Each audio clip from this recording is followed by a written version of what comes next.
sikat. Oke. Di situ ya, pakai ini juga nanti semua ya. Ini pokoknya sana Pak. Ini masih di luar. Apa dua?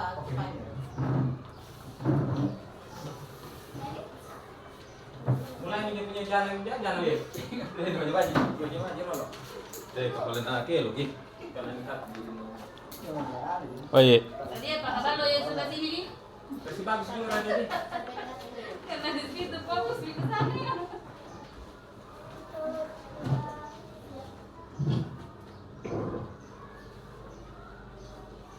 Bismillahirrahmanirrahim. Assalamualaikum warahmatullahi wabarakatuh. Waalaikumsalam warahmatullahi wabarakatuh. Yang terhormat Ibu Ketua Komite SD 139 Lamanda, yang kami hormati Bapak tokoh masyarakat atau orang tua siswa yang sempat hadir pada hari ini, kemudian rekan-rekan pendidik dan tenaga pendidikan SD 139 Lamanda. Syukur alhamdulillah kita panjatkan kehadirat Allah Subhanahu wa taala karena pada pagi hari ini kita masih diberikan kesehatan, kesempatan untuk hadir di ruangan ini memenuhi undangan kami selaku calon guru penggerak. Kemudian salam menyertai salawat kita peruntukkan kepada Baginda Muhammad Sallallahu Alaihi Wasallam, Nabi yang senantiasa kita jadikan suri teladan bagi kita semua. Bapak-bapak dan ibu-ibu yang saya hormati, pertama tentunya saya ucapkan banyak terima kasih atas kesempatan, atas kehadiran Bapak dan Ibu memenuhi undangan kami, sebagaimana undangan kami ini kaitannya adalah memenuhi tugas kami berdua. Saya sendiri bersama Pak Sirandi Basir sebagai tugas dari pendidikan guru penggerak. Kemudian Bapak Ibu yang saya hormati, jadi pada kesempatan ini kami akan berbagi ilmu, bukan mengajar Bapak Ibu, tapi kami sekedar berbagi ilmu mengenai materi tentang budaya positif di sekolah. Ya, jadi materi ini kami dapatkan di pendidikan guru penggerak yang selama ini kami jalankan kurang lebih dari 3 bulan, dan insya Allah akan selesai pada bulan 4 April. Ya, jadi sebenarnya kegiatan ini kami laksanakan selama 6 bulan lamanya, namun ada beberapa bulan, insya Allah bulan 12 kalau tidak salah itu kegiatan kami libur, jadi molor sampai hingga bulan April insya Allah selesai. Ya, jadi Bapak Ibu yang saya hormati, perlu saya sampaikan bahwa penanaman budaya positif di sekolah kita ini perlu kita terapkan. Kenapa? Karena ini berkaitan erat dengan tujuan atau visi misi sekolah kita, yaitu mewujudkan peserta didik yang berprofil Pancasila. Sebagaimana kita ketahui bahwa budaya positif artinya itu kebiasaan-kebiasaan yang baik yang dapat menumbuhkan peserta didik menjadi murid yang berprofil Pancasila, utamanya yang dimensi berakhlak mulia dan beriman dan bertakwa kepada Tuhan Yang Maha Esa. Selanjutnya, budaya positif ini ada beberapa materi yang akan kami bahas bersama, yaitu ada 6 topik. Ada 6 topik. Yang pertama yaitu disiplin positif dan nilai-nilai keyakinan dan nilai-nilai kebajikan universal. Kemudian topik yang kedua adalah teori motivasi hukuman dan penghargaan restitusi. Kemudian yang ketiga keyakinan kelas. Kemudian yang keempat kebutuhan dasar manusia dan dunia berkualitas. Yang kelima posisi kontrol. Yang terakhir adalah segitiga restitusi. Jadi dari keenam topik ini kami akan berbagi topik dengan Pak Hasriandi Basir. Artinya kami bagi dua, berarti 3 topik setiap calon guru penggerak yang akan dipaparkan. Baik Bapak Ibu, untuk menghemat waktu saya persilahkan dulu kepada Pak Hasriandi Basir untuk memaparkan materi sesuai dengan apa yang ingin disampaikan. Untuk itu kami persilahkan dengan hormat.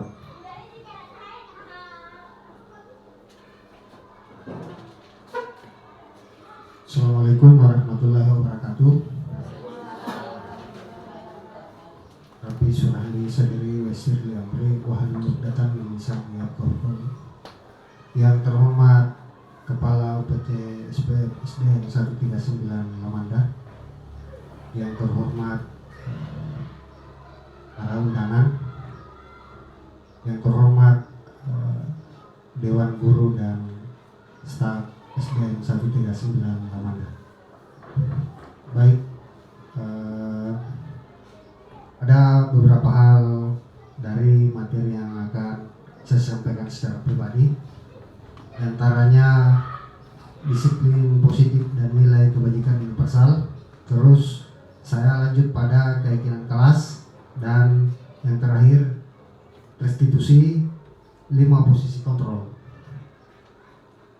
Tadi sudah dijelaskan kalau ada 6 materi, namun kami akan berbagi materi dalam pemenuhan tugas aksi nyata budaya positif.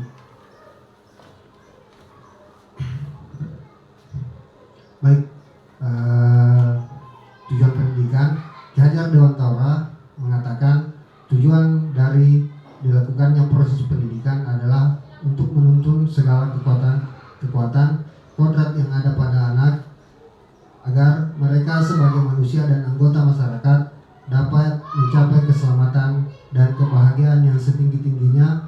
Oleh sebab itu, pendidikan hanya dapat menuntun atau hidupnya kekuatan kodrat yang ada pada anak-anak agar dapat memperbaiki lakunya, bukan dasarnya. Jadi anak bukanlah tabula rasa.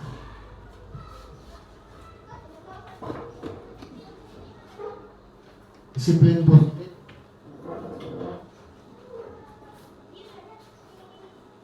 Disiplin positif dan nilai-nilai kebajikan universal. Ya, pada perubahan paradigma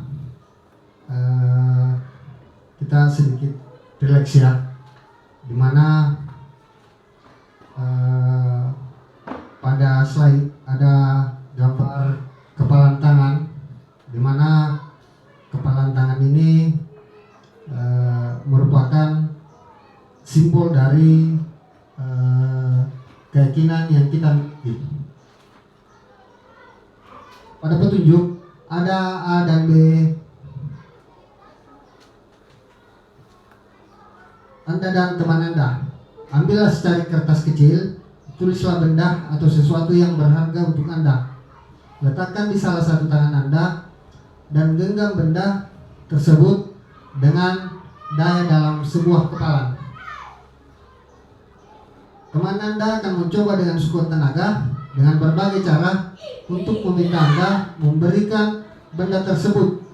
Teman Anda bisa membujuk, mengancam, menghardik, merayu, menyuap, atau apa saja yang dapat membuka agar dapat membuka kepalan tangan Anda. Dalam hal ini, sesuatu yang berharga menurut kita ketika dalam genggaman, saya yakin kita sefrekuensi kalau hal yang berharga tidak akan mungkin kita lepas begitu saja.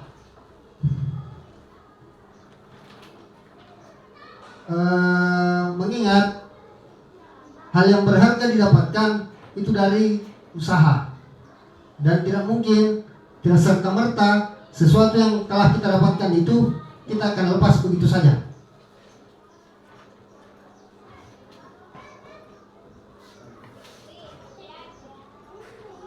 Perubahan paradigma miskonsepsi tentang teori kontrol. Ada beberapa, diantaranya ilusi guru mengontrol murid. Yang kedua, ilusi bahwa semua penguatan positif, efektif, dan bermanfaat. Selanjutnya, ilusi bahwa kritik dan membuat orang merasa bersalah dapat menguatkan karakter. Dan yang terakhir, ilusi bahwa orang dewasa memiliki hak untuk memaksa. Untuk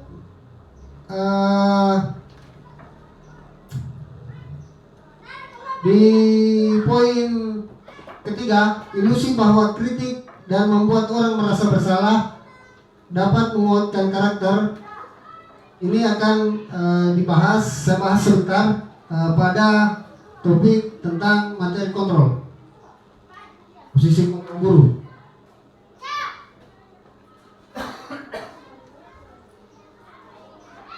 Untuk ilusi bahwa orang dewasa memiliki hak untuk memaksa, banyak orang yang dewasa yang percaya bahwa mereka memiliki tanggung jawab untuk membuat murid-murid berbuat hal-hal tertentu, apapun yang dapat diterima. Selama ada sebuah kemajuan berdasar berbuat hal-hal tertentu, apapun yang dilakukan dapat diterima selama ada sebuah kemajuan berdasarkan sebuah pengukuran kinerja. Pada saat itu, orang dewasa akan menyadari bahwa perilaku memaksa tidak akan efektif untuk jangka waktu panjang dan sebuah hubungan permusuhan akan terbentuk. Mungkin kita bersepakat, kita sebagai manusia tidak nyaman di bawah tekanan, tidak nyaman ketika dipaksa, mau itu orang tua, mau itu anak-anak. Nah, hal ini yang membuat kita punya ilusi kadang seperti ini, karena kita orang tua, anak-anak memang serta-merta akan mudah diperintah. Namun dalam hal ini kita diharapkan bukan memerintah tetapi hanya menuntun dalam mendidik dan jangan memaksa. Kenapa? Karena pada dasarnya kita selaku manusia tidak ada yang ingin dipaksa, karena itu melanggar kodrat kita sebagai manusia, kebutuhan dasar kita tentang kebebasan. Mungkin sebentar akan dibahas oleh selanjutnya. Baik, Stephen R. Covey mengatakan bagaimana seseorang bisa berubah dari paradigma stimulus respon kepada pendekatan teori kontrol. Bila kita ingin membuat kemajuan perlahan, sedikit-sedikit, ubahlah sikap atau perilaku Anda. Namun, bila kita ingin memperbaiki cara-cara utama kita, maka kita perlu mengubah kerangka acuan berpikir kita. Ubahlah bagaimana Anda melihat dunia, bagaimana Anda berpikir tentang manusia. Ubahlah paradigma Anda, skema pemahaman dan penjelasan aspek-aspek tertentu tentang realitas. Maaf, sebenarnya kesehatan agak terganggu.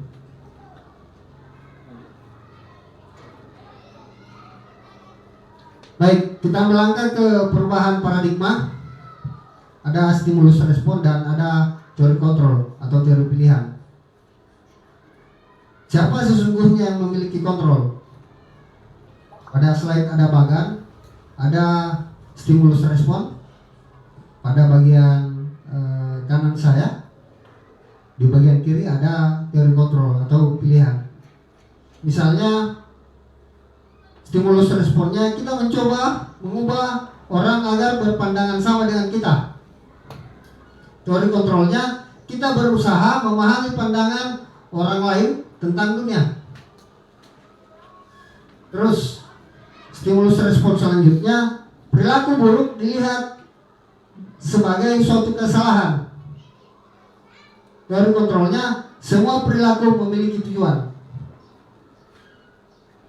Stimulus respon, orang lain bisa mengontrol saya. Teori kontrolnya, hanya Anda yang bisa mengontrol diri Anda.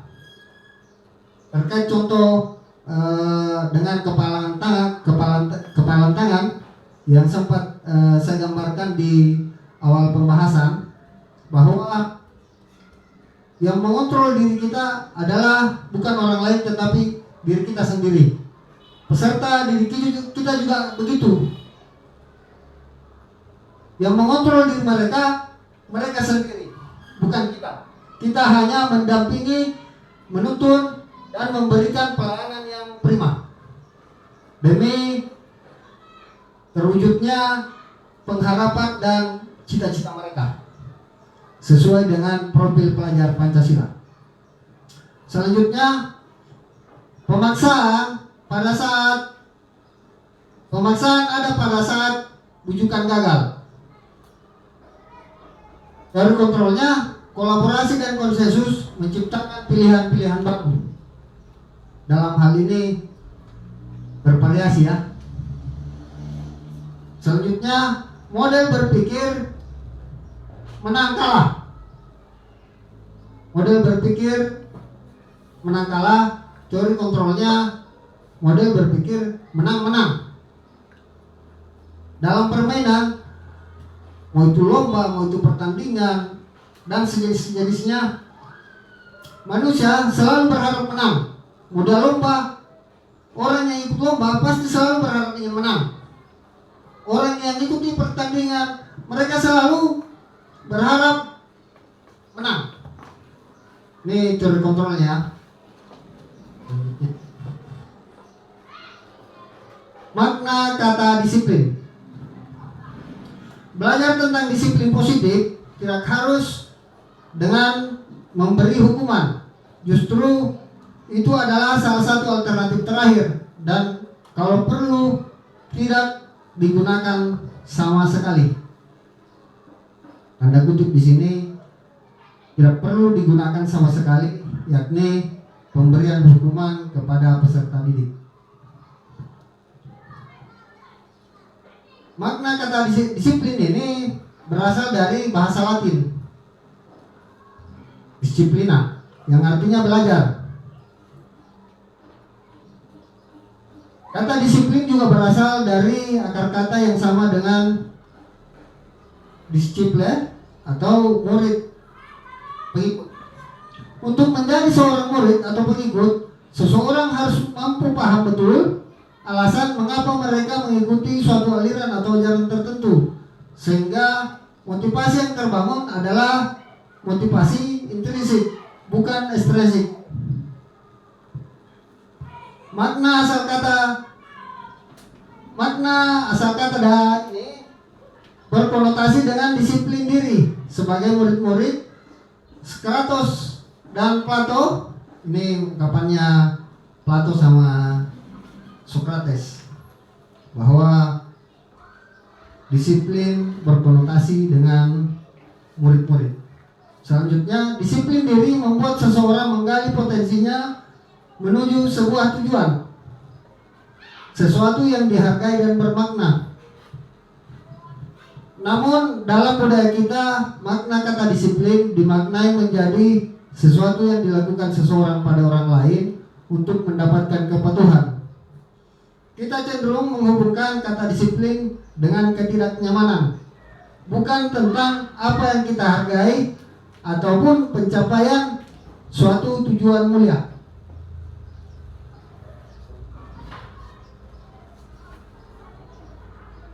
Kita masuk pada nilai-nilai kebajikan universal. Setiap perbuatan memiliki suatu tujuan. Ini teori kontrol menurut Dr. William Glasser pada tahun 1984. Beberapa organisasi pendidikan telah memiliki nilai-nilai kebajikan yang diyakini dan disepakati bersama.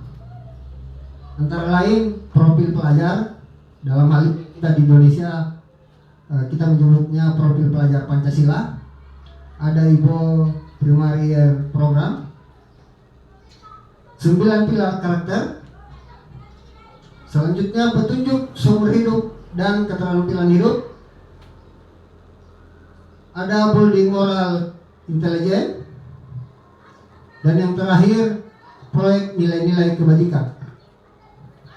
Terkait dengan profil Pancasila, nilai-nilai kebajikan yang ingin dicapai oleh seluruh anak Indonesia adalah tertuang pada dimensi profil Pancasila itu sendiri, yang diantaranya ada beriman bertakwa kepada Tuhan Yang Maha Esa atau berakhlak mulia, ada mandiri, ada bernalar kritis, ada kebinekaan global, dan bergotong royong.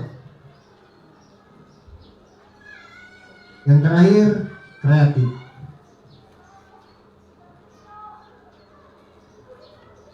Baik, itu tadi materi tentang kebajikan universal. Sekarang kita masuk pada topik keyakinan kelas. Sebelum saya memaparkan materi keyakinan kelas, saya ingin menampilkan video beberapa saat lalu di saat saya melakukan pembuatan keyakinan kelas.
Aktif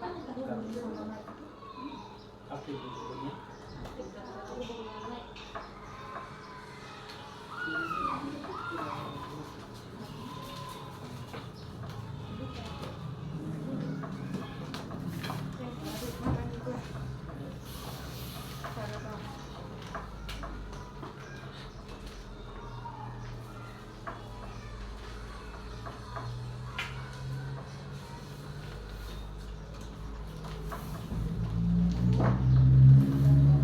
FM mode. Bluetooth mode.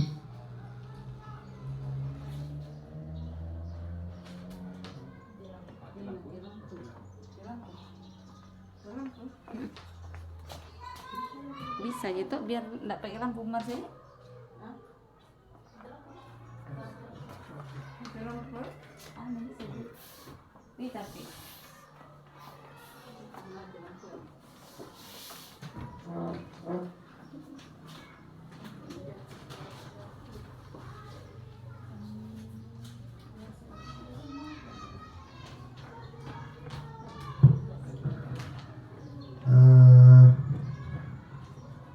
Ini kondisi yang kita tidak harapkan bersama, di mana mati lampu ini merupakan faktor X yang kita tidak bisa bantah. Dalam artian situasi ini jujur membuat kegiatan hari ini sedikit ada gangguan teknis, namun mudah-mudahan tidak mempengaruhi daripada tujuan yang kita ingin capai bersama. Tadi kita sudah melihat di mana di kelas 4 sudah mengadakan pembuatan keyakinan kelas, di mana sebetulnya keyakinan kelas ini pada semester yang lalu-lalu itu sudah ada. Namun kami kembali melakukan penguatan, adakah hal-hal yang ingin dirubah atau tidak. Di mana keyakinan kelas ini berasal dari ide-ide peserta didik itu sendiri yang disepakati bersama. Baik, saya masuk pada topik tentang keyakinan kelas. Mengapa tidak peraturan saja? Mengapa harus keyakinan kelas? Ada hal yang membedakan antara peraturan dan keyakinan.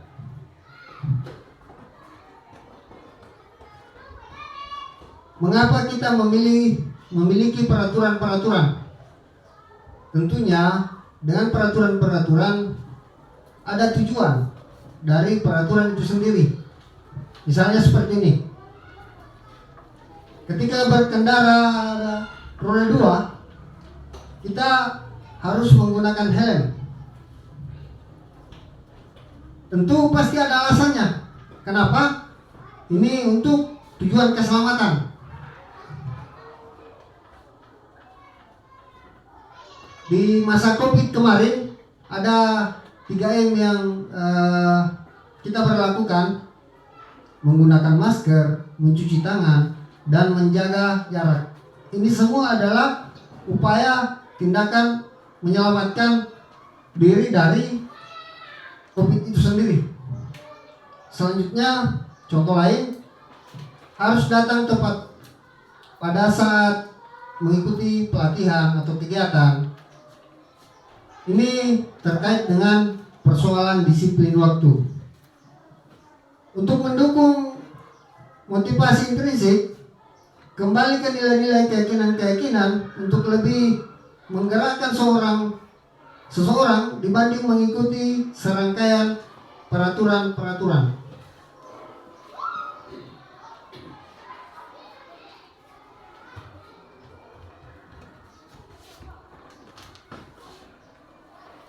Dalam menciptakan budaya positif di sekolah, ada 4 bagian, di mana bagian itu, bagian dalamnya adalah peraturan kelas. setelah ada peraturan kelas, bagian di luar dari peraturan kelas itu sendiri ada keyakinan kelas. Ini yang kami buat, yang saya tampilkan tadi videonya. Selanjutnya, setelah keyakinan kelas, ada lingkungan positif yang akan tercipta. Ketika adanya keyakinan kelas yang dilaksanakan dengan penuh kesadaran, maka akan tercipta lingkungan positif.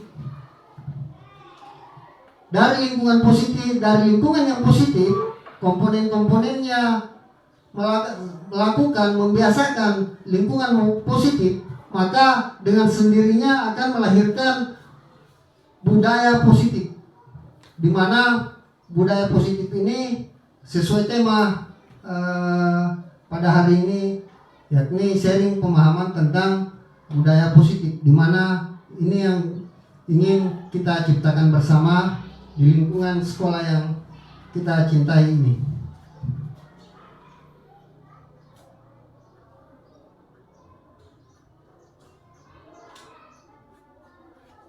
Yang mana merupakan keyakinan kelas.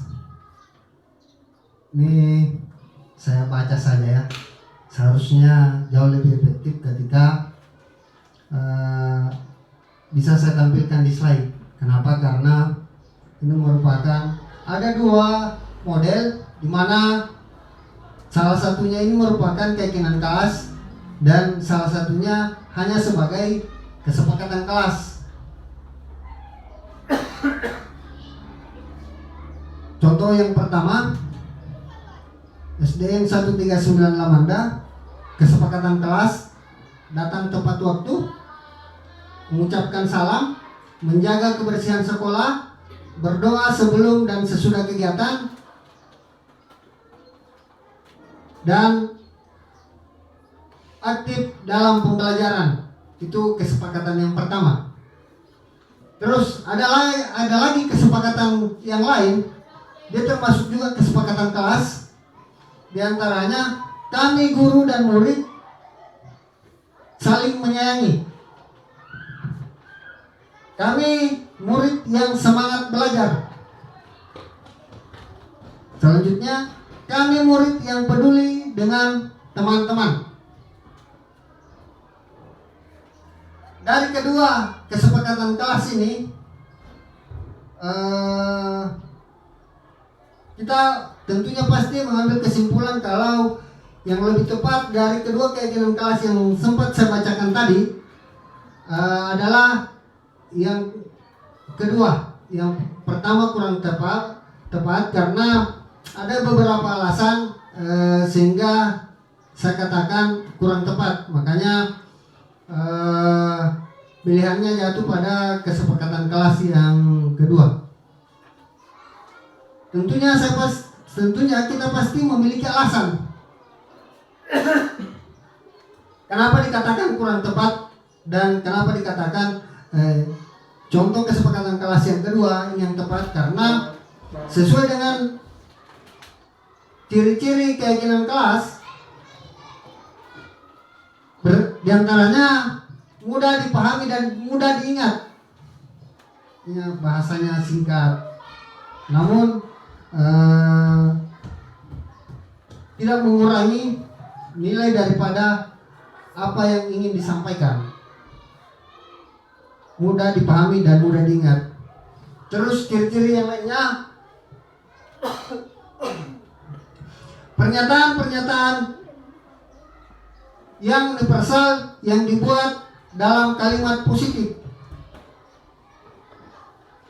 Selanjutnya, bersifat lebih abstrak daripada peraturan yang lebih rinci dan konkret.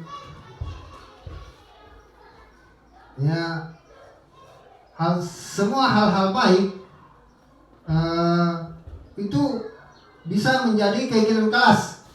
Namun mengingat ketika banyak keyakinan kelas yang kita gunakan, maka itu tidak akan mudah lagi diingat. Jadi ada beberapa persamaan antara yang satu dengan yang lain. Dia sebetulnya bersinonim. Misalnya menghargai orang lain. Itu kalimat pertama, menghargai orang lain. Terus ada juga kalimat lainnya lagi, toleransi. Ini sebetulnya dua kalimat yang memiliki persamaan atau memiliki hubungan. Makanya ketika kesepakatan kelas sudah ada tertuang kalimat melakukan toleransi, berarti kalimat menghargai orang lain ini sudah tertuang di dalam kata toleransi itu. Ini hanya contoh ya. Sekali lagi saya ulang, kalau ciri-ciri dalam pembuatan keyakinan kelas diantaranya pernyataan yang universal yang dibuat dalam kalimat positif, terus mudah dipahami dan mudah diingat, dan bersifat lebih abstrak daripada peraturan yang lebih rinci dan konkret.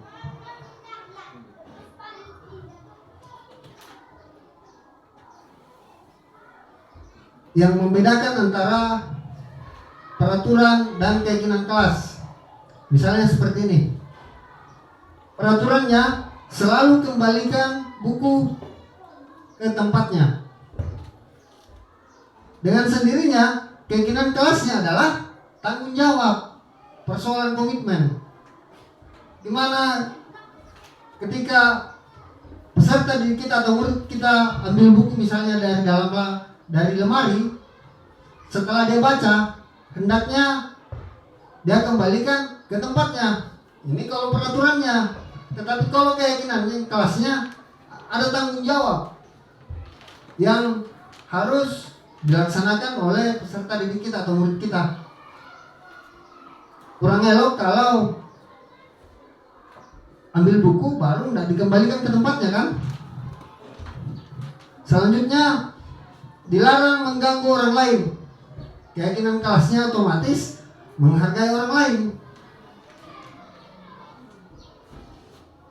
Peraturan yang lain, ada peraturan di mana dilarang menggunakan kekerasan. Keyakinan kelasnya keselamatan. Dalam hal ini hindari bullying.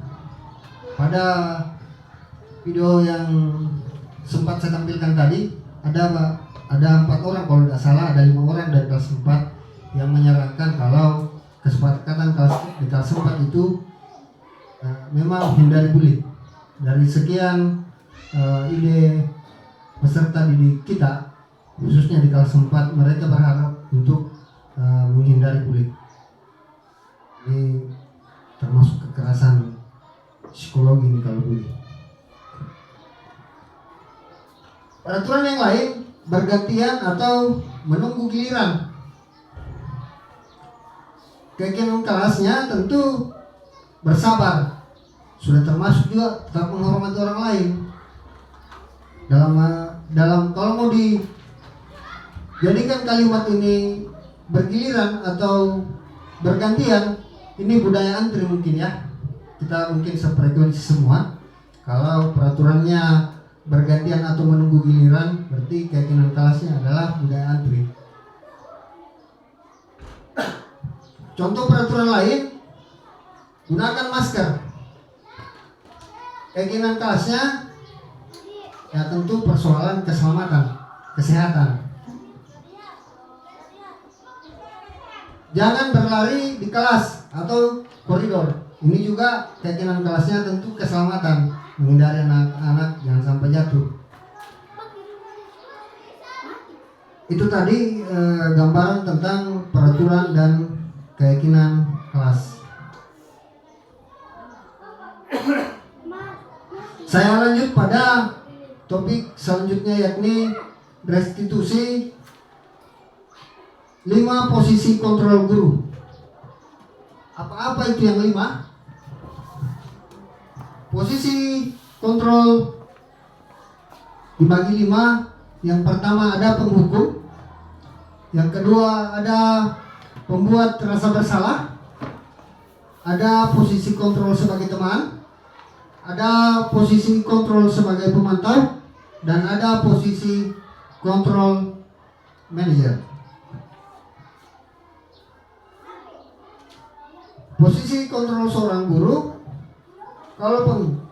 kalau dia penghukum, berarti kemungkinan besar murid atau peserta didik kita akan marah dan mendendam atau bersifat agresif kalau tipe gurunya penghukum.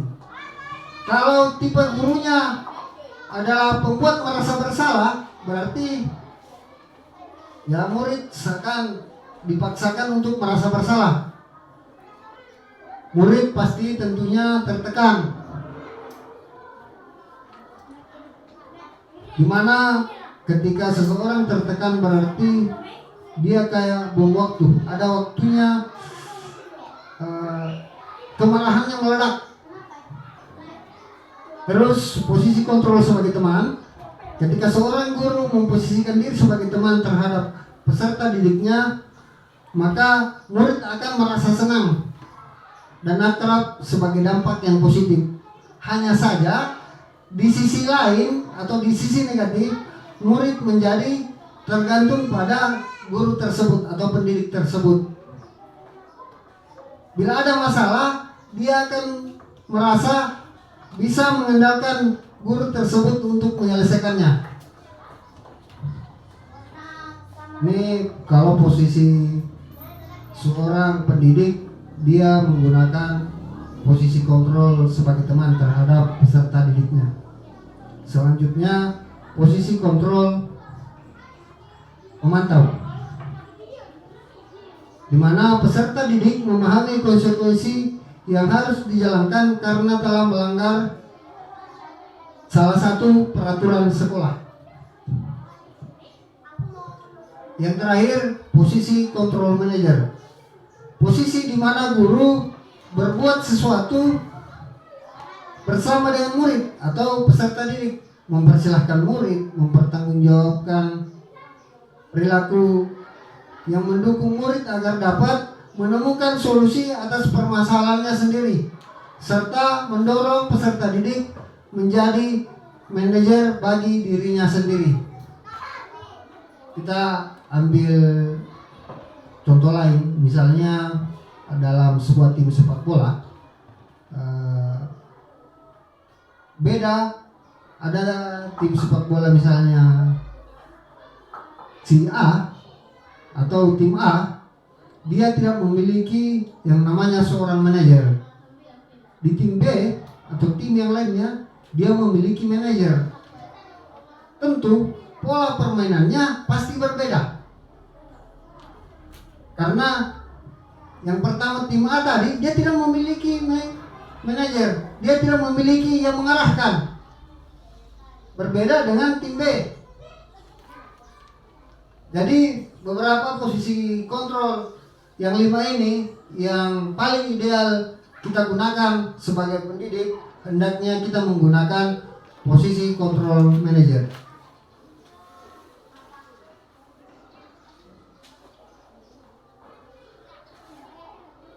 Perbandingan posisi kontrol antara posisi kontrol penghukum dan pembuat merasa bersalah, dia termasuk kontrol dari luar. Ini sifatnya untuk hanya menghindari hukuman. Terus posisi kontrol teman dan pemantau ini mengharapkan imbalan atau ketergantungan pada orang lain. Sementara posisi kontrol manajer ini menghargai diri sendiri, memanage diri sendiri.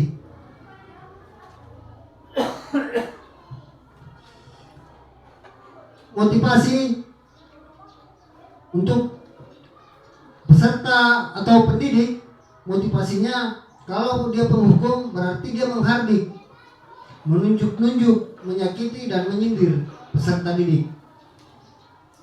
Terus kalau pembuat merasa bersalah, dia biasanya berceramah dan mengatakan seharusnya bapak kecewa atau ibu kecewa kepada anak-anak, di mana anak-anak akan merasa bersalah dengan apa yang dia perbuat.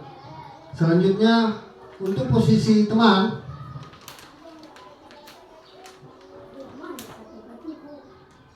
membuat alasan untuk murid, untuk pemantau, menghitung dan mengukur. Terus yang selanjutnya, manajer mengajukan pertanyaan-pertanyaan dan posisi kontrol yang hendaknya ingin dicapai oleh seorang pendidik adalah posisi kontrol manajer. Mengingat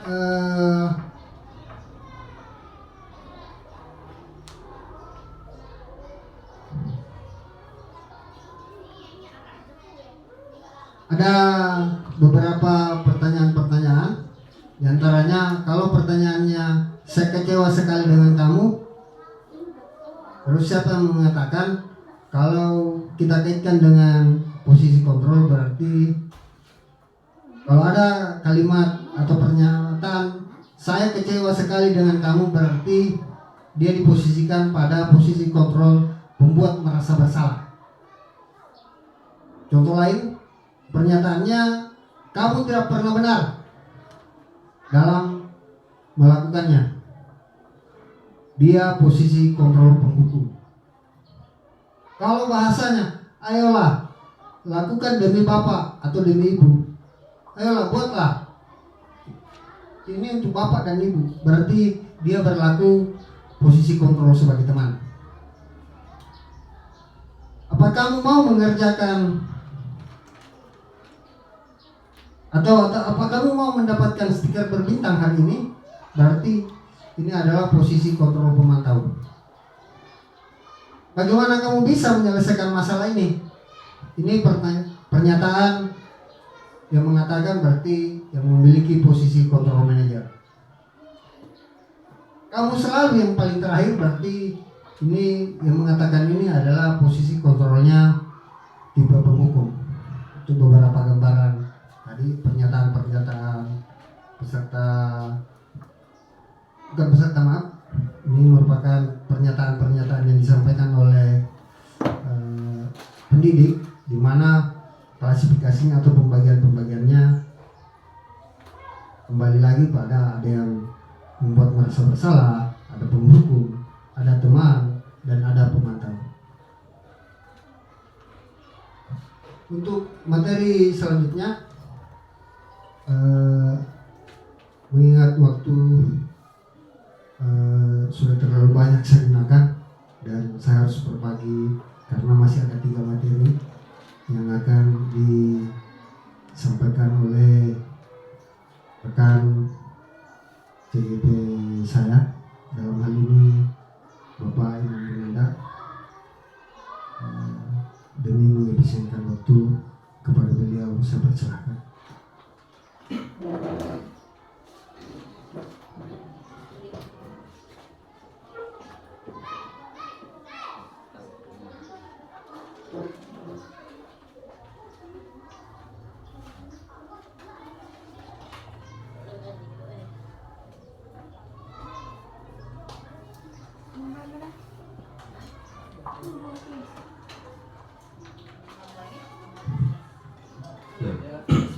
Ya baik Bapak Ibu, saya lanjutkan materi.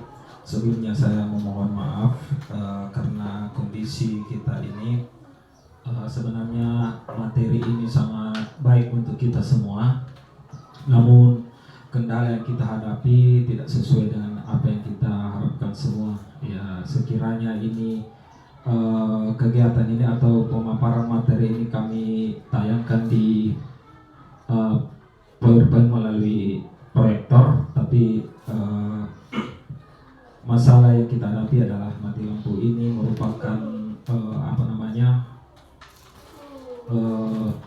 hambatan bagi kami. Namun kita sebagai pendidik atau guru, apapun hambatan yang kita hadapi ini, sekiranya kita mampu mencari solusinya, itulah seorang pendidik. Baik, jadi saya lanjut terkait dengan materi yang telah disampaikan oleh rekan kami Pak Hasrandi Basir sehubungan dengan teori kontrol. Jadi lanjut saya lanjut ke materi teori motivasi hukuman dan penghargaan restitusi. Ya, jadi sebenarnya kita ini sebagai pendidik, baik sebagai orang tua maupun sebagai pendidik, seharusnya segala perbuatan yang dilakukan oleh anak didik kita, sekiranya itu kita berikan sebuah motivasi atau penghargaan, ya, karena penghargaan ini erat kaitannya dengan motivasi, begitu pula dengan hukuman, dan selanjutnya dengan hukuman ini kita akan tindak lanjuti dengan yang namanya restitusi. Ya, jadi sebagaimana yang kami dapatkan di pendidikan guru penggerak itu adalah motivasi ini berupa pemberian penghargaan kepada peserta didik apabila melakukan sesuatu yang mungkin sifatnya membangun untuk membangun dirinya atau merugikan dirinya. Yang mana saya katakan membangun, ya, jadi membangun itu artinya segala perbuatan yang dilakukan itu bersifat positif. Ya, kalau membangun bersifat positif. Ya, sebaliknya kalau segala perbuatan yang dilakukan oleh peserta didik itu sifatnya negatif, ya, maka sekiranya kita sebagai pendidik itu memberikan yang namanya restitusi. Ya, jadi kita sebagai pendidik ini diharapkan mampu memberikan pengarahan kepada peserta didik agar pelanggaran-pelanggaran yang dilakukan atau perbuatan yang dilakukan itu tidak terulang lagi. Jadi kita diharapkan tidak lagi memberikan hukuman secara fisik, namun kita berikan hukuman yang namanya sifatnya membangun dengan jalan memberikan pengarahan atau segitiga restitusi. Ya, baik Bapak Ibu, jadi selanjut teori motivasi perilaku manusia. Jadi teori motivasi perilaku manusia ini terbagi atas dua, ya. Yang pertama motivasi eksternal, yang kedua kemudian motivasi internal. Ya, seperti apa motivasi eksternal itu dan seperti apa motivasi internal itu. Ya, jadi di sini saya berikan sebuah gambaran bahwa ada untuk menghindari ketidaknyamanan atau hukuman. Yang pertama, apa yang akan terjadi apabila saya tidak melakukannya? Nah, ini contoh pertanyaan. Apa yang akan terjadi apabila saya tidak melakukannya? Kemudian contoh yang kedua, apa yang akan terjadi bila saya melakukannya? Ya, jadi teori ini merupakan motivasi eksternal. Artinya anak-anak ini melakukan sesuatu itu mengharapkan imbalan atau bukan merupakan perlakuan yang dilakukan siswa itu bukan karena timbul dari dalam hati. Ya, jadi itu motivasi eksternal. Artinya anak-anak melakukan sesuatu dengan berharap penghargaan atau hadiah yang kita akan berikan. Nah, itu motivasi eksternal. Selanjutnya motivasi internal. Ya, motivasi internal ini berupa kalimat saya akan menjadi orang yang seperti apa bila saya melakukannya. Ya, saya akan menjadi seperti apa bila saya melakukannya. Ini adalah merupakan motivasi internal. Artinya anak-anak itu melakukan sesuatu bukan karena ada paksaan atau ada paksaan dari orang lain memaksa untuk melakukan sesuatu, tapi itu timbul dari dalam diri anak-anak. Ya, artinya tidak ada dorongan dari orang lain sehingga anak-anak ini mampu atau melakukan kegiatan sesuai apa yang kita perintahkan. Ya, contohnya anak-anak ini belajar di sekolah ataupun di rumah itu memang karena niat dari dalam hatinya bahwa saya belajar menginginkan saya menjadi orang yang sukses nantinya. Ya, ini adalah motivasi yang timbul dari dalam diri anak-anak atau yang dikatakan dengan motivasi internal. Ya. Selanjutnya Bapak Ibu, ya, jadi berkaitan dengan motivasi ini, pembelajaran kita yang dilakukan di dalam kelas, ya, saya katakan tadi bahwa sebenarnya kita ini pendidik diharuskan lagi bukan diharapkan, tapi memang perlu kita diharuskan sekiranya ada anak-anak kita yang melakukan pelanggaran atau berkelakuan di luar tujuan kita bersama, yaitu tujuan mewujudkan murid yang berprofil pelajar Pancasila. Sekiranya kita jangan memberikan hukuman lagi, hukuman yang dikatakan berupa fisik, ya, tapi kita memberikan hukuman yang sifatnya membangun atau bisa kita lakukan dengan segitiga restitusi. Sebentar ada materi terkait dengan itu. Selanjutnya dalam motivasi ini ada yang namanya hukuman. Ya, perlu Bapak Ibu juga ketahui bahwa di dalam pelanggaran itu ada namanya hukuman, kemudian ada konsekuensi. Artinya hukuman ini dengan konsekuensi itu berbeda. Ya, misal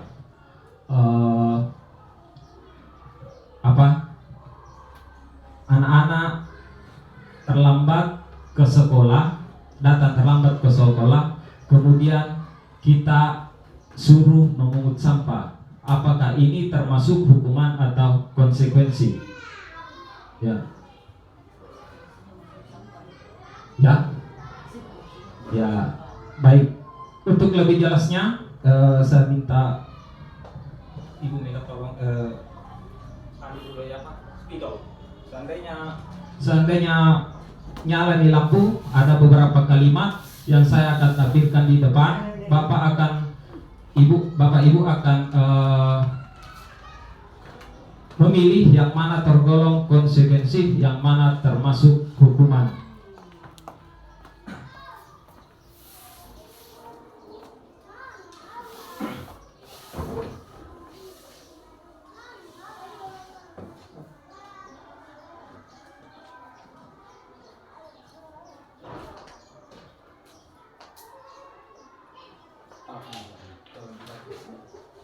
Yang pertama saja. Mencatat 100 kali, Mencatat 100 kali 100 kali di dalam buku kalimat.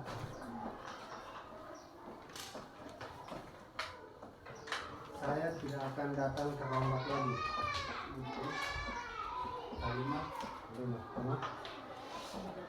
Saya tidak akan terlambat lagi.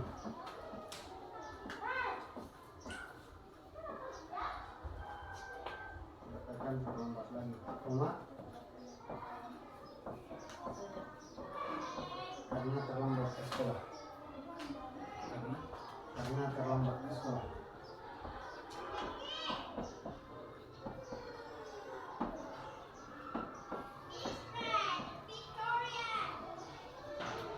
Kemudian kalimat kedua. Lari mengelilingi lapangan basket. Lari mengelilingi lapangan. Lari mengelilingi lapangan.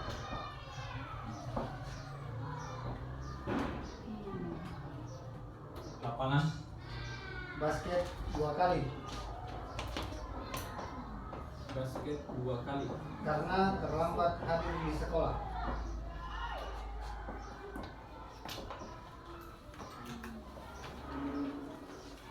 Kalimat ketiga. Murid diminta diminta untuk push up 15 kali 15 kali karena tidak menggunakan masker.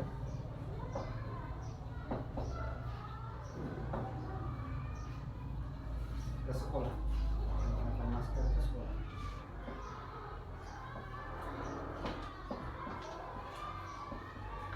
4.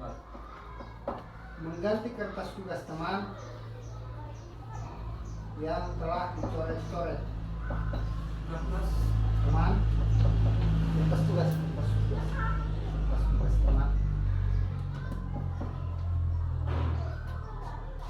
yang telah dicoret-coret. Coret-coret. Ya. Mengganti kertas tugas teman yang telah dicoret-coret. Itu saja. Membersihkan tumpahan air di meja tulis. Membersihkan Tumpahan air di meja tulis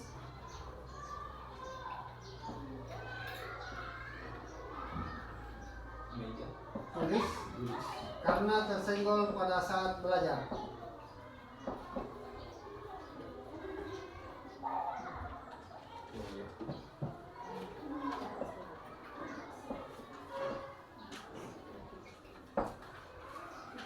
Siguro hatikan ya. Iya, iya.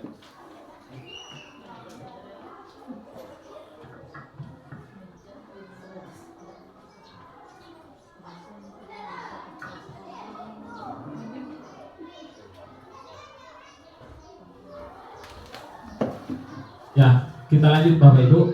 Jadi sebagaimana yang telah saya sampaikan tadi bahwa sebagai pendidik kita harus membedakan yang mana hukuman dan yang mana konsekuensi. Ya, sebelum saya memberikan kesimpulan tentang perbedaan hukuman dan konsekuensi, saya ingin melemparkan kepada Bapak Ibu terkait dengan pemahaman Bapak Ibu mengenai perbedaan konsekuensi dengan hukuman. Ya, terdapat dalam kalimat. Ada 5 kalimat di atas. Yang pertama itu mencatat 100 kali di dalam buku kalimat. Di dalam buku kalimat saya tidak akan terlambat lagi karena terlambat ke sekolah. Artinya anak-anak ini disuruh menulis, mencatat 100 kali di dalam buku kalimatnya, yaitu saya tidak akan terlambat lagi. Ya, anak-anak disuruh menulis 100 kali karena terlambat ke sekolah. Kalimatnya saya tidak akan terlambat lagi. Kemudian yang kedua, lari mengelilingi lapangan basket 2 kali karena terlambat hadir di sekolah. Kalimat yang ketiga, murid diminta untuk push up 15 kali karena tidak menggunakan masker ke sekolah. Kemudian kalimat keempat, mengganti kertas tugas teman yang telah dicoret-coret. Lanjut yang kelima, membersihkan tumpahan air di meja tulis karena tersenggol pada saat belajar. Ya, baik Bapak Ibu. Sesuai dengan pemahaman Bapak Ibu, ada yang bisa memberikan gambaran yang mana termasuk konsekuensi, yang mana termasuk hukuman.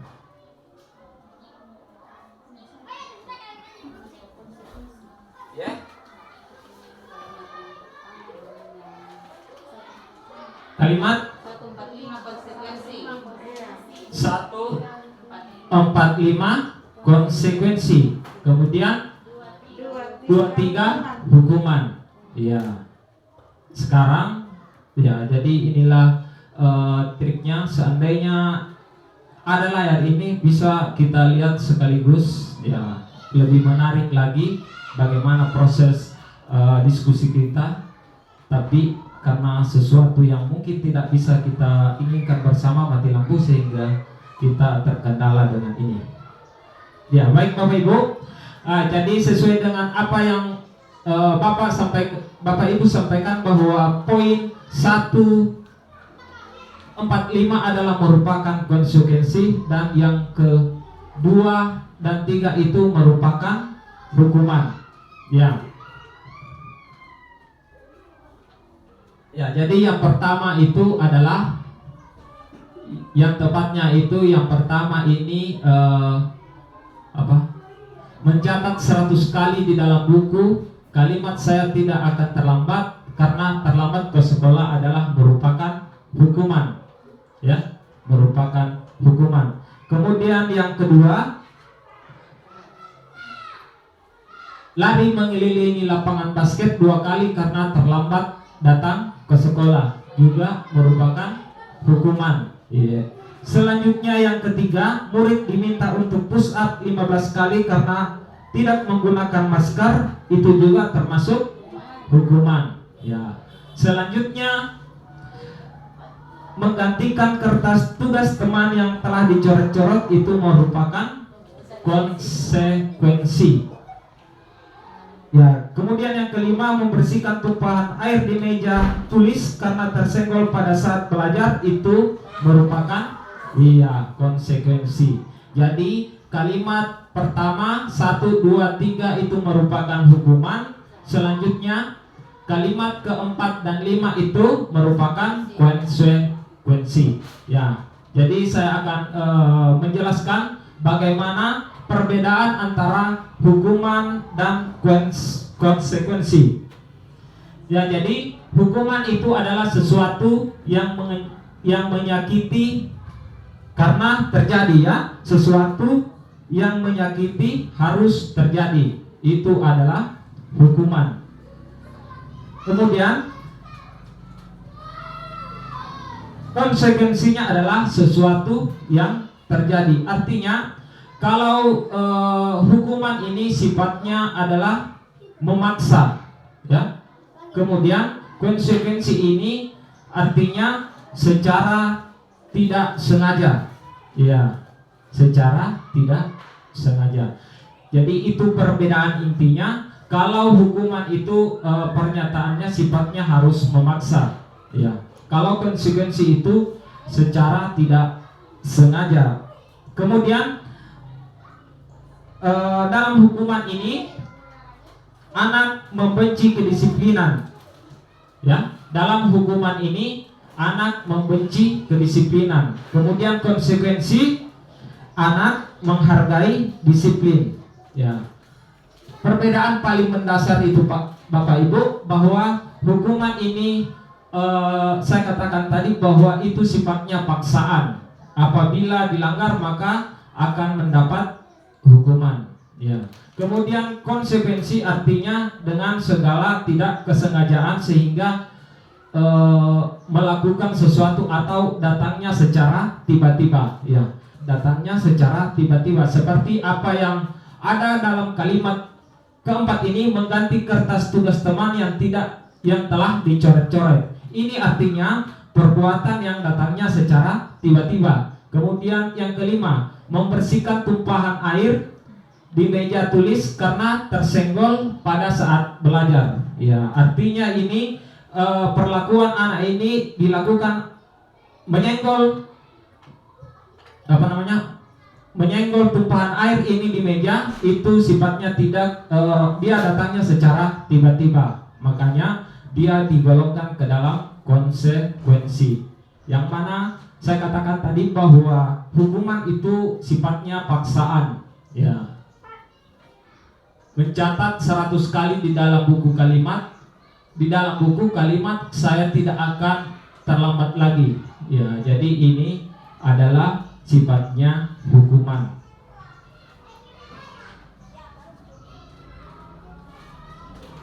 Ya.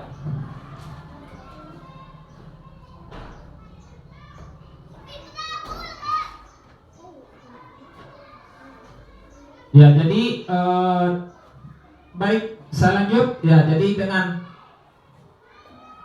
hukuman tadi ini, ya, hukuman ini kalau kita lihat ini yang pertama, apakah ini termasuk hukuman fisik atau tidak? Ya, ya, jadi kalau hukuman fisik itu, ya Bapak Ibu, ya, jadi sifatnya hukuman fisik itu berarti menyakiti, ya, menyakiti atau tindakan yang kita lakukan menyakiti kepada peserta didik, ya. Kalau hukuman fisik, ya, jadi ada hukuman fisik Kemudian ada juga hukuman emosional, ya artinya kita dalam berkegiatan belajar mengajar itu setidaknya kita hindari yang namanya merendahkan peserta didik. Ya, jangan lagi sekali-kali kita mengeluarkan kata bodoh, ya, mengeluarkan kata bodoh.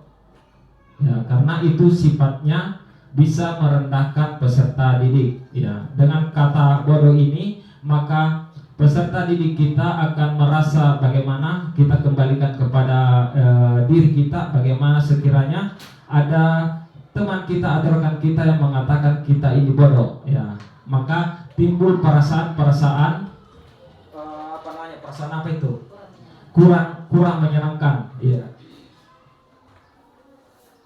Ya. Selanjutnya Bapak Ibu, di sini saya akan tampilkan beberapa video yang saya tampilkan.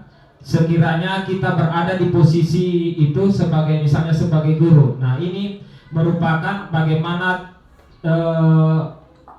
bagaimana tindak lanjut kita sebagai pendidik sekiranya ada peserta didik kita yang melanggar ataupun melakukan sesuatu yang di luar kehendak tata tertib sekolah kita. Jadi ada sebuah video.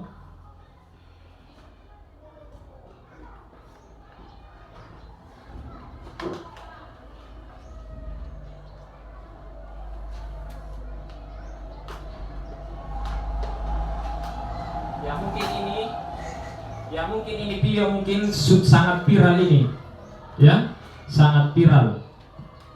Kita bisa lihat di media sosial Facebook.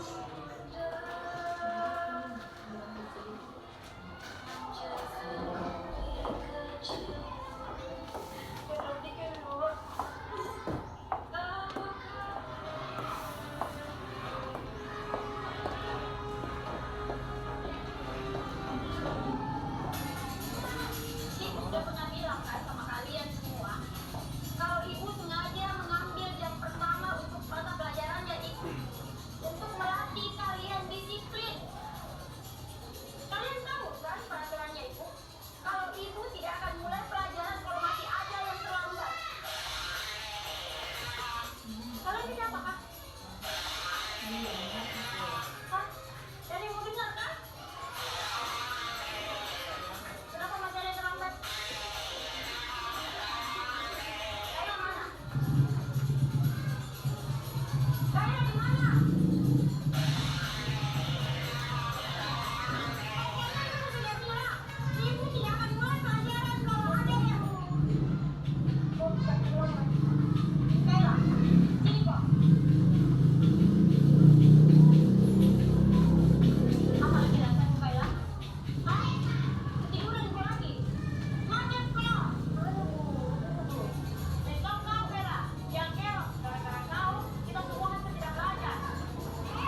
3 kemarin saya tak masuk sekolah.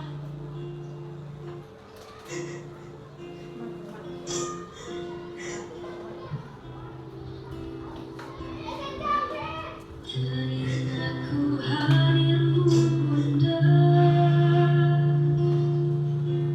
menjagaku di kecil dulu. Yang bikin luarku, apakah tergetar hatimu? Di sini anakmu terjatuh,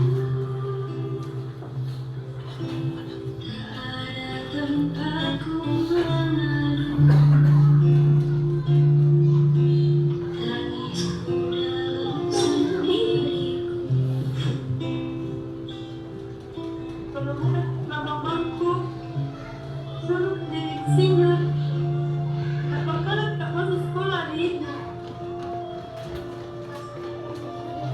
Sekiranya kalian semua menempati kak, lemparkan mak, lempar mereka, lempar, lempar. Sekiranya kita menghukum kak, hukum mak.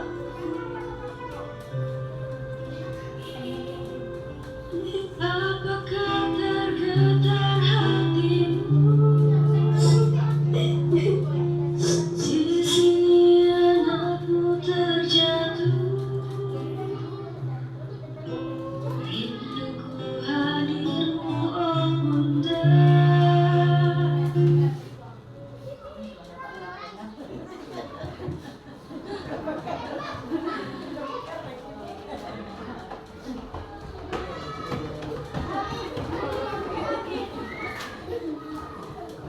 Ya. Ya, Bapak Ibu kita lanjut. Jadi tadi adalah merupakan sebuah tayangan video terkait dengan pelanggaran seorang murid di satuan pendidikan ini. Video ini dari satuan pendidikan dari Makassar.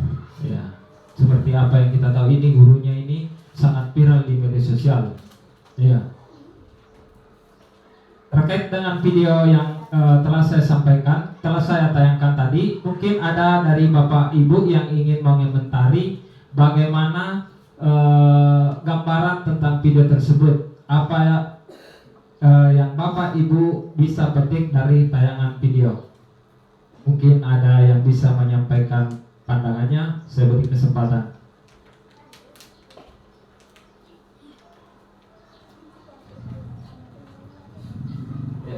Tabe.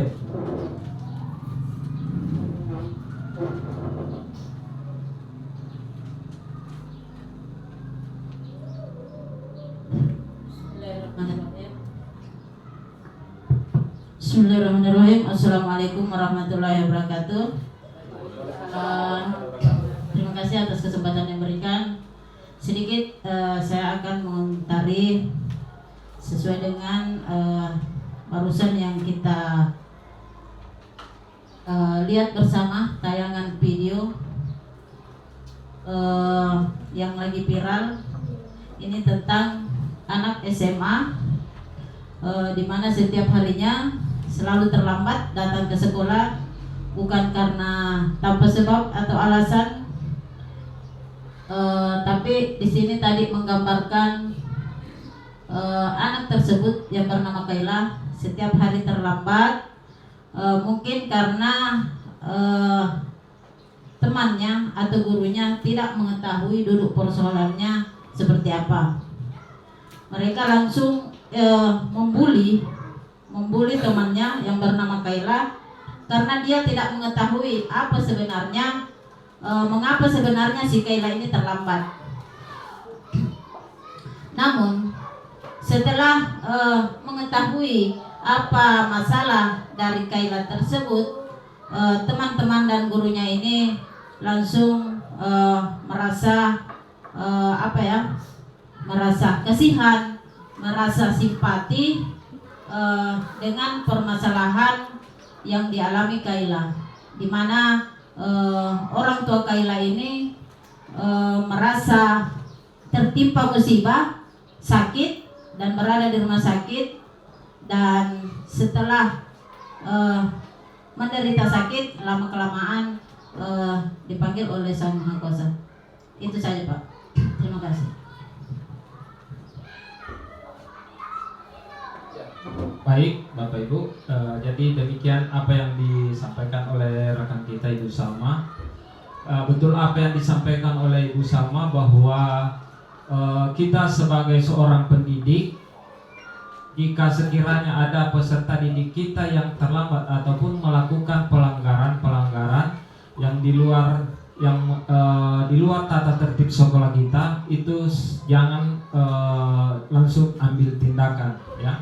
Kita sebagai seorang pendidik jangan langsung mengambil tindakan, tapi kita cari dulu apa akar permasalahannya, bagaimana asal usulnya sehingga anak ini datang terlambat. Seperti apa yang tadi ditayangkan, seorang guru ini langsung mengambil tindakan tanpa mencari akar permasalahan mengapa Kaila ini sering datang terlambat. Nah, pada akhir video disitulah timbul perasaan simpatik dari guru maupun teman-temannya setelah Kaila ini menceritakan permasalahan yang dia alami sehingga datang terlambat ke sekolah.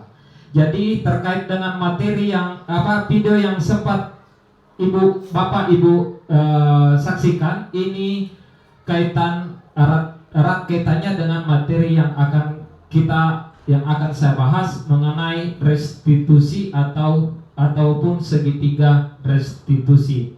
Ya.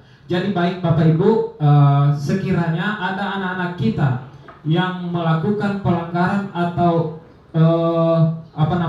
melanggar keyakinan kelas, karena sebagaimana kita ketahui bahwa di kelas 1 dan kelas 6 ini sudah membuat keyakinan kelas seperti apa pemaparan materi yang telah disampaikan Pak Andi tadi, itu terkait dengan topik keyakinan kelas. Nah, sekarang sebagai tindak lanjut dari keyakinan kelas, ya, ada pada topik 6 ini yaitu restitusi atau segitiga restitusi.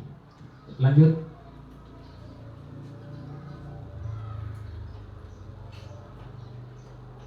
Ya, jadi lanjut Pak. Jadi segitiga restitusi ini di atas lagi ya. Jadi segitiga restitusi, apa pengertian dari segitiga restitusi? Adalah suatu proses dialog yang dijalankan oleh guru atau orang tua agar dapat menghasilkan murid yang mandiri dan bertanggung jawab. Itu adalah pengertian dari segitiga restitusi. Sebagaimana segitiga restitusi ini ada 3 tahapan. Yang pertama, menstabilkan identitas, kemudian validasi tindakan yang salah, dan menanyakan keyakinan. Sebentar, saya ada sebuah video tentang penerapan segitiga restitusi ini kepada salah satu peserta didik. Sebelumnya itu saya dulu jelaskan. Jadi kalimat-kalimat dasar dalam mempraktekkan segitiga restitusi. Ya. Yang pertama tahapannya yaitu menstabilkan identitas. Ya. Perlu juga Bapak Ibu ketahui bahwa jika ada anak-anak kita yang melanggar atau melanggar keyakinan kelas, jangan kita berikan atau mengadili anak itu di dalam kelas, tapi kita panggil ke ruangan khusus. Jangan sampai anak kita ini kalau diberikan berupa tindakan, dia akan malu ke rekan-rekan teman-temannya. Jadi sekiranya kalau kita mengalami atau menemukan peserta didik yang melakukan pelanggaran itu, dipanggil baik-baik, jangan di depan teman-temannya, tapi kita cari ruangan khusus sehingga anak ini tidak merasa bagaimana dengan teman-temannya. Ya, jadi sesuai dengan tahapannya, mempraktekkan segitiga restitusi itu tahapan pertama adalah menstabilkan identitas. Bentuk pertanyaannya, Setiap orang pasti pernah melakukan kesalahan, ya. Kamu bukan satu-satunya yang pernah melakukan ini. Kemudian validasi tindakan yang salah, kamu tentu punya alasan mengapa melakukan itu. Kemudian adakah cara yang lebih efektif untuk mendapatkan apa yang kamu butuhkan? Selanjutnya menanyakan keyakinan kelas apa yang telah kita sepakati. Kemudian kamu ingin menjadi orang yang seperti apa? Ya, baik, saya akan tampilkan penerapan atau praktek segitiga restitusi yang telah saya lakukan di sekolah ini.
Ini merupakan kegiatan menstabilkan identitas.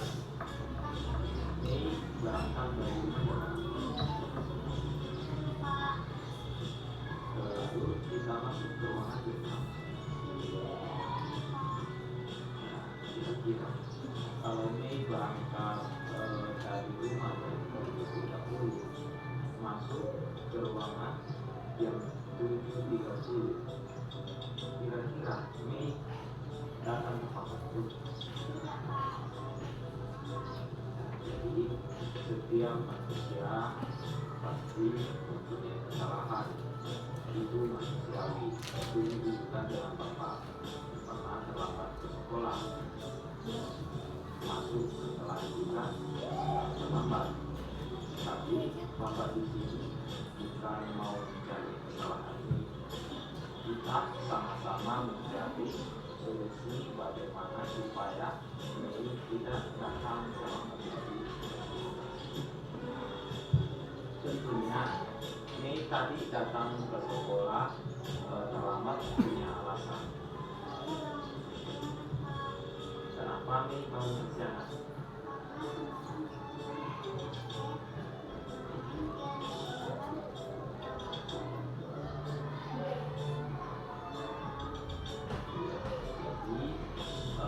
Kira-kira kalau Mei datang ke sekolah terlambat, apakah tidak melanggar atau tidak memenuhi kelas? Keyakinan kelas yang pernah kita buat.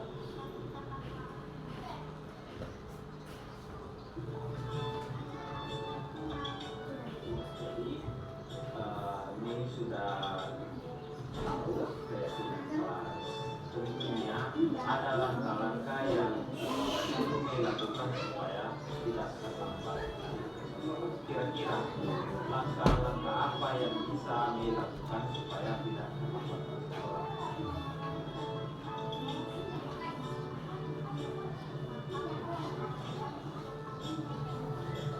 Jadi itu langkah-langkah yang akan dilakukan supaya tidak terlambat.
Anda kembali ke ruangan berikutnya.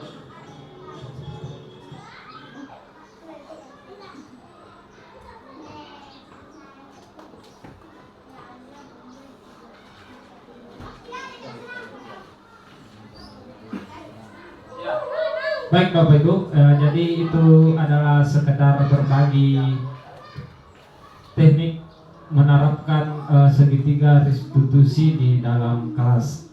Ya, jadi saya berharap dengan adanya materi ini, ya, jadi intinya kita sebagai pendidik hendaknya melakukan hal-hal yang positif untuk mewujudkan murid yang berprofil pelajar Pancasila sesuai visi dan misi sekolah kita.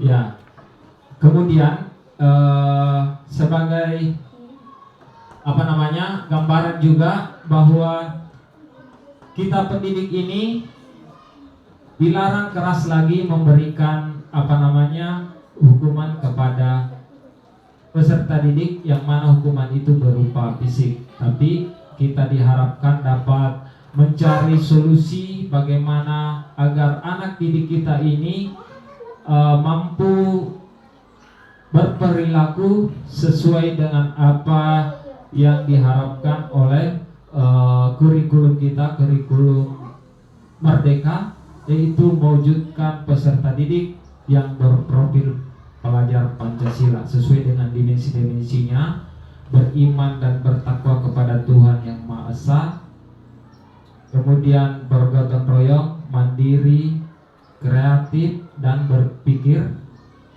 kritis. Ya, itu adalah dimensi dari profil pelajar Pancasila. Ya, kemudian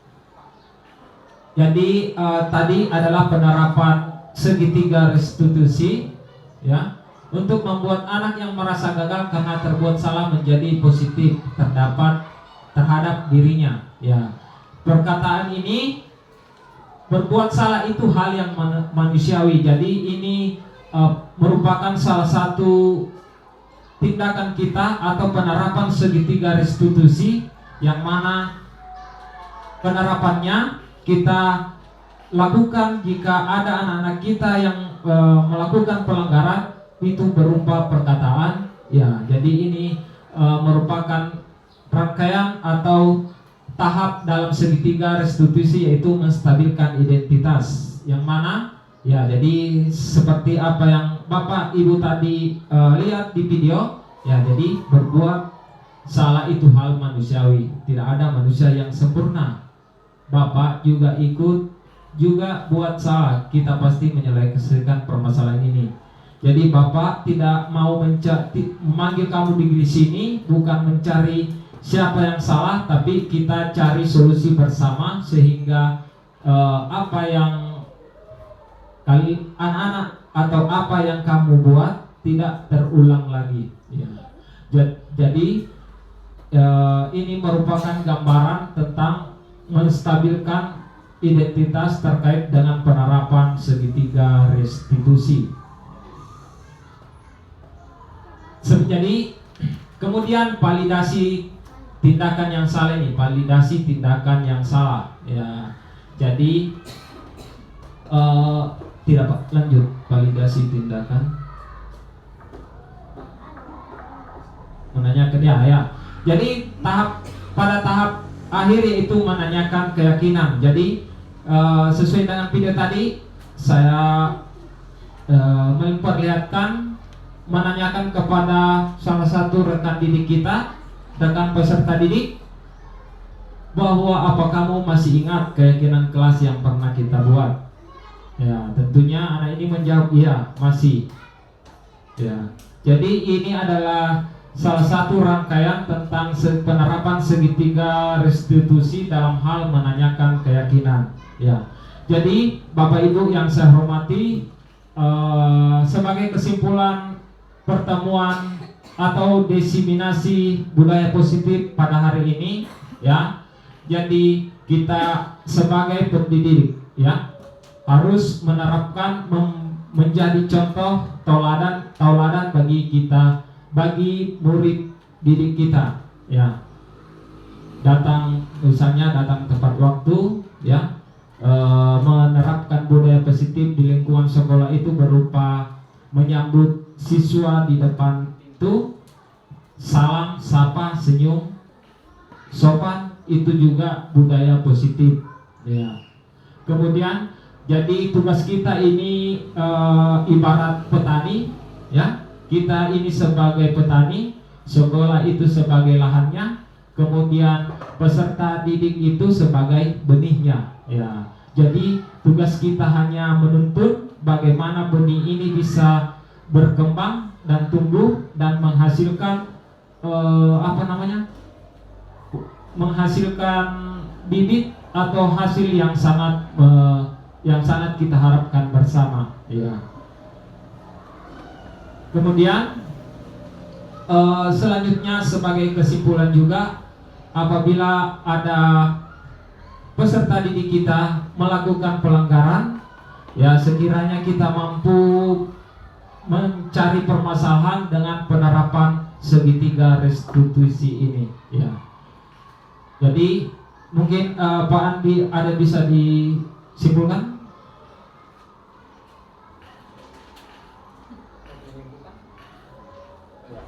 Ya, jadi itulah sebagai kesimpulan pertemuan hari ini sebagai diseminasi sharing pendapat tentang penerapan budaya positif. Terima kasih atas waktunya Bapak Ibu. Kami memohon maaf apabila dalam diseminasi ini mungkin ada yang tidak sesuai dengan pemikiran dari Bapak Ibu, karena apa yang kami sampaikan, kami juga sadari bahwa kami ini sebagai manusia tentunya bukan manusia yang sempurna, masih ada kekurangan, banyak kekurangan, yang mungkin ada kesalahan dalam penyampaian materi, ya sekiranya Bapak dan Ibu dimaafkan. Ya, demikian. Billahi bisabil haq, fastabiqul khairat. Assalamualaikum warahmatullahi wabarakatuh.